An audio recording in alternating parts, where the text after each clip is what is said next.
আসসালামু আলাইকুম। এখন যেটা দেখছেন সেটা হচ্ছে কলাই শাক। আমি তো এটাকে কলাই শাক নাম হিসেবেই চিনি। বাংলাদেশের অন্যান্য অঞ্চলে এটাকে কী বলা হয় আমার জানা নেই। তবে এই শাকটা হচ্ছে খেতে খুবই সুস্বাদু। যারা পছন্দ করে এই শাকটা তাদের কাছে খুবই প্রিয় হয়। আমার কাছেও খুবই প্রিয় একটি শাক। এই শাকটা হচ্ছে বাড়তি অংশ করে এনে ঢাকা শহরে বিক্রি করে ওরা। আমি হচ্ছে কিনে আনার পরে নরম যে অংশগুলোকে সেগুলোকে বেছে নিয়েছি। এই নরম অংশটুকুই খাওয়া যায়, বাকি শক্ত অংশগুলোকে ফেলে দিতে হয়।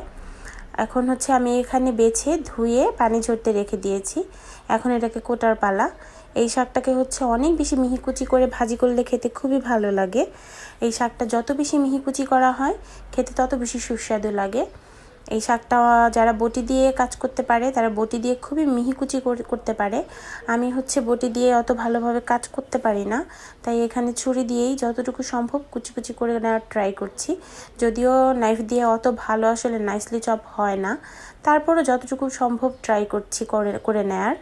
এই যে এভাবে এখন কেটে নিচ্ছি।